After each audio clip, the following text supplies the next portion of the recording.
இட்லி சப்பாத்திக்கு ஏற்ற மாதிரி மட்டன் கறி 30 மினிட்ஸில் ஈஸி டெலிஷியஸாக எப்படி செய்கிறதுன்னு பார்க்கலாம். அதுக்கு ஃபஸ்ட்டு கறியை மஞ்சத்தூள் உப்பு போட்டு சைடில் ஒரு கேஸில் ஆன் பண்ணிவிடுங்க. அப்புறம் 10 to 15 சின்ன வெங்காயம், ஒரு பெரிய வெங்காயம் சின்ன சின்ன பீசஸாக கட் பண்ணி எடுத்துக்கோங்க. 10 to 15 பூண்டு, ஒரு சின்ன துண்டு இஞ்சி, 2 பச்சை மிளகாய், 1 ஸ்பூன் சோம்பு, பட்டை பெரிய 2 துண்டு, 5லேருந்து 7 லவங்கம், ஒரு ஏலக்காய் எடுத்துக்கோங்க. 2 துண்டு தேங்காய் சின்ன சின்னதாக நறுக்கி எடுத்துக்கோங்க. அது கூட 10 மிளகு சேர்த்துக்கோங்க.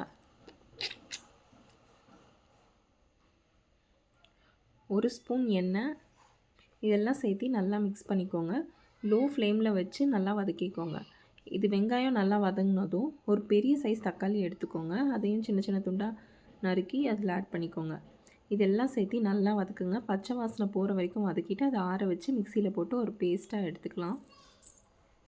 இந்த பேஸ்ட் ரெடியானதும் சைடில் ஒரு கடாயில் எண்ணெய் ஒரு 2 ஸ்பூன், எண்ணெய் நல்லா காஞ்சதும் அது கூட 2 பட்டை, ஒரு 3 லவங்கம் ஆட் பண்ணிக்கோங்க.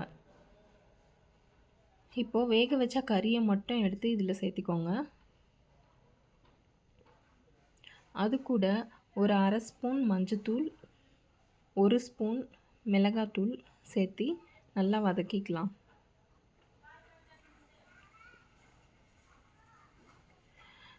அப்புறம் 2 ஸ்பூன் மட்டன் கறி மசாலாவை ஆட் பண்ணிக்கோங்க.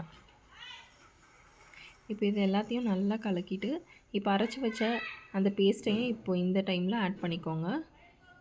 கறி வேக வச்ச தனியாக எடுத்து வச்சிடணும். அதையும் இப்போ இதில் ஆட் பண்ணிக்கோங்க. இது எல்லாத்தையும் நல்லா மிக்ஸ் பண்ணிடுங்க.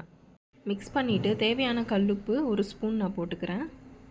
இப்போ இது எல்லாத்தையும் நல்லா கலக்கி ஒரு மூடி போட்டு மூடி வச்சுருங்க. 10 to 15 மினிட்ஸ் நல்லா கொதிக்கிட்டோம். அப்போ தான் இது பச்சை வாசனை எல்லாம் போயிட்டு கறியும் இன்னும் நல்லா சாஃப்டாக வேகும்.